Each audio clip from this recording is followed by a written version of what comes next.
गांव बिसनपुरा। समय सुबह के 6 बजे। चारों तरफ धुंध पसरी हुई थी।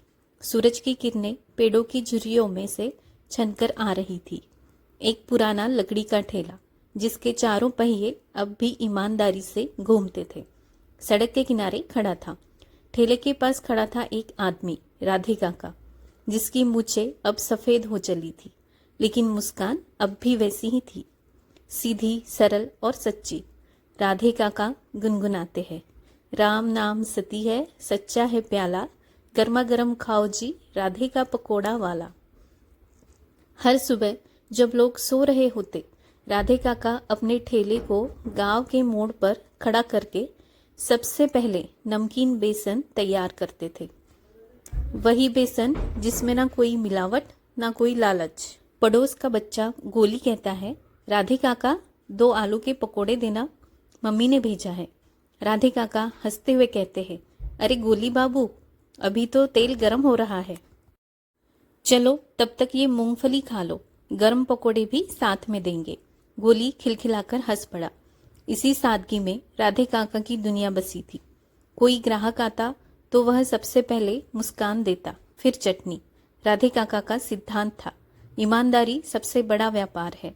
गांव बिसनपुरा में पकोड़े बेचने वाले कई लोग थे, लेकिन राधे काका का ठेला सबसे लोकप्रिय था।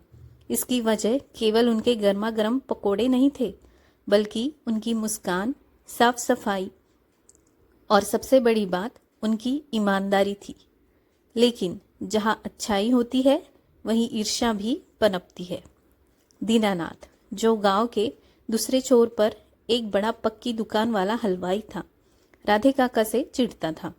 उसकी दुकान पर चकाचक पनीर, समोसे, जलेबी सब बिकते थे, पर ग्राहकों की भीड़ राधे काका के ठेले पर लगती थी। एक दिन दीनानाथ ने अपने मुनीम से कहा, अरे मुनीम जी, ये राधे का ठेला तो मेरी दुकान का धंधा चौपट कर देगा। कोई तो तरीका निकालो इस बूढ़े को हटाने का। मुनीम चालाकी से मुस्कुराते हुए कहता है, सेठ जी, अगर पंचायत में कोई शिकायत हो जाए कि ये बिना लाइसेंस के पकोड़े बेच रहा है, तो ठेला सीधा जब्त हो जाएगा। दीनानाथ आंखें चमकाते हुए कहता है, वाह, यही तो चाहिए मुझे, कल ही काम हो जाना चाहिए। अगले दिन पंचायत भवन में एक फर्जी शिकायत दर्ज हुई।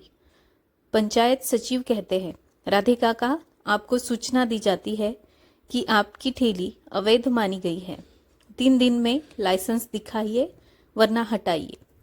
राधे काका चौंकते हुए कहते हैं, लेकिन बाबूजी, मैं तो सालों से यही हूँ, कभी किसी को कोई तकलीफ नहीं दी। सचिव कहते हैं, अब नियम बदले हैं, या तो दस्तावेज लाओ या ठेला हटाओ। राधे काका ने नजरें झुका ली, लेकिन चेहरा फिर भी शांत था। 3 दिन का समय बहुत छोटा था।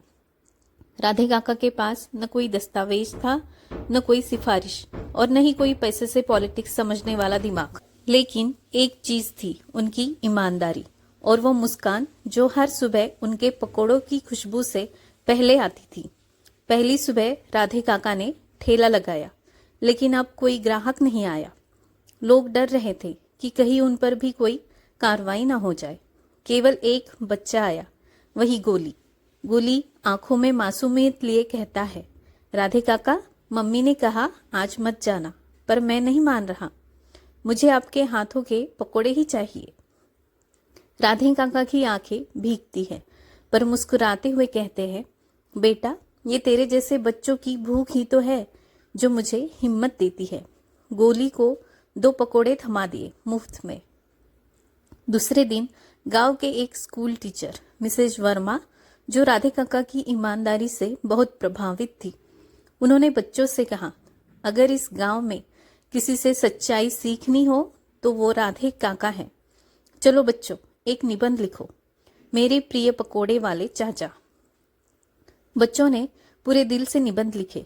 अगले दिन पूरा स्कूल राधे काका के ठेले पर खड़ा था। छात्र मिलकर नारा लगाते हैं, ईमानदार पकोड़े वाले की जय। तीसरे दिन गांव के बुजुर्ग, जिन्हें राधे काका सालों से सुबह की चाय में मुफ्त पकोड़े दे चुके थे, पंचायत पहुंचे। एक बुजुर्ग लाठी टेकते हुए कहता है, अगर इस गांव में कोई ईमानदारी की मिसाल है तो राधे है। हमने गांव में उसकी सच्चाई देखी है, ना कि कोई दस्तावेज। पंचायत का माहौल बदल चुका था। सचिव भी चुप था और दीनानाथ को अब सांप सूख गया था। लेकिन मामला अभी पूरे तरह सुलझा नहीं था। पंचायत ने निर्णय अगले हफ्ते तक टाल दिया। रात के सन्नाटे में जब पूरा गांव सो रहा था, राधे काका अपने छोटे से कमरे में बैठकर पुराने लकड़ी के संदूक को खोल रहे थे। उस संदूक में पुराने कपड़े, कुछ मिट्टी से सने तसले और एक पुरानी तस्वीर थी, उनकी पत्नी की। राधे काका धीरे से तस्वीर को देखते हुए कहते हैं, गीता, आज फिर तेरी बहुत याद आई। देख रही हो ना, तुम्हारा राधे आज भी झुका नहीं। तस्वीर की मुस्कान जैसे उन्हें हिम्मत दे रही थी। 20 साल पहले एक समय था जब राधे काका एक कपड़ा मिल में काम किया करते थे। वक्त की मार आई, मिल बंद हो गई। घर में 2 वक्त की रोटी का संकट। तभी उनकी पत्नी गीता ने कहा था, राधे, तुम्हारे हाथों में स्वाद है, क्यों ना पकोड़े बनाओ और बेचना शुरू करो। मेहनत की कमाई कभी छोटी नहीं होती। राधे कहता है, पर क्या लोग खाएंगे मेरे बनाए पकोड़े? गीता हंसते हुए कहती है, अगर प्यार से बनाओगे तो जरूर खाएंगे। और फिर वहीं से शुरू हुई थी राधे काका की ईमानदारी की दुकान। वर्तमान में लौटते हैं। रात गहराती गई, लेकिन राधे काका की आंखों में नींद नहीं थी। मन में सवाल था, क्या वाकई सच्चाई से सब कुछ पाया जा सकता है? तभी बाहर से किसी ने दरवाजा खटखटाया। काका, मैं बबलू हूँ, पोस्टमास्टर का बेटा। मेरे पापा ने भेजा है, ये देखिए। बबलू ने एक लिफाफा दिया।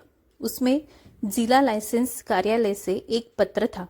पत्र में लिखा था, आपके ठेले की साफ सफाई, सामाजिक सेवा और जन विश्वास को देखते हुए आपको स्थायी विक्रेता लाइसेंस प्रदान किया जाता है। राधे काका की आंखों से आंसू छलक पड़े। गांव बिशनपुरा की सुबह अब पहले जैसी नहीं रही। राधे काका के ठेले पर फिर से भीड़ लगने लगी थी, लेकिन इस बार पकोड़े खाने नहीं, ईमानदारी को सलाम करने के लिए। पंचायत भवन में पंचायत सचिव, गांव के मुखिया और कुछ प्रमुख लोग जमा थे। गांव के स्कूल के बच्चों, बुजुर्गों और महिलाओं की भीड़ थी, इकट्ठा हो गई थी। राधे काका के हाथ में वह लाइसेंस पत्र था, जिसे देखकर सबका सिर गर्व से ऊंचा हो गया।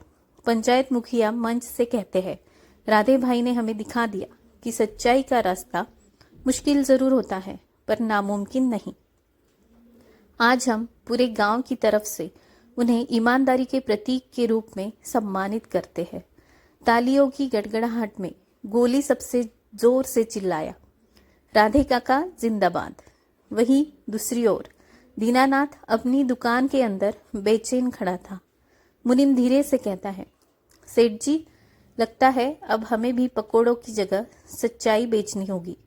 दीनानाथ ने एक गहरी सांस ली। दीनानाथ गंभीरता से कहता है, राधे ने जो पाया है वो मैं पैसों से भी नहीं खरीद पाया। मुझे उससे बात करनी होगी। अगली सुबह राधे काका का ठेला पर दीनानाथ खुद आया, सिर झुकाकर। दीनानाथ धीरे से कहता है, राधे भाई, मैंने आपके खिलाफ साजिश की, लेकिन आपकी ईमानदारी ने मेरा घमंड तोड़ दिया। माफी चाहता हूँ। राधे काका हाथ जोड़ते हुए कहते हैं, दीनानाथ भैया, मैं तो बस पकोड़े बेचता हूँ, इंसान नहीं। माफ करना मेरा धर्म नहीं, मेरा स्वभाव है। दीनानाथ की आंखें भर आई। अगले कुछ हफ्तों में गांव में एक नया ईमानदारी चौक बना, जहां राधे काका का ठेला खड़ा रहता था। बच्चों के स्कूल में एक पाठ जोड़ा गया, राधे काका की सच्चाई, और पूरे जिले में उनका नाम हो गया, ईमानदार पकोड़े वाला। गोली पकोड़ा खाते हुए कहता है, राधे काका, अब तो आप बहुत बड़े आदमी हो गए। राधे काका हंसते हुए कहते हैं, बड़ा वो नहीं होता बेटा जो ऊंचे मकानों में रहता है, बड़ा तो वो होता है जो छोटे मन को बड़ा बना दे। राधे काका जैसे किरदार हमें ये सिखाते हैं कि सच्चाई, सादगी और मेहनत कभी बेकार नहीं जाती। ये कहानी सिर्फ पकोड़े वाले की नहीं, हर उस इंसान की है जो बिना दिखावे के बड़ा बनता है। तो दोस्तों, आपको ये कहानी कैसे लगी है, नीचे कमेंट सेक्शन में ज़रूर बताएं। मैं आपसे जल्द ही मिलती हूँ अपने अगले वीडियो में एक नई कहानी के साथ। धन्यवाद।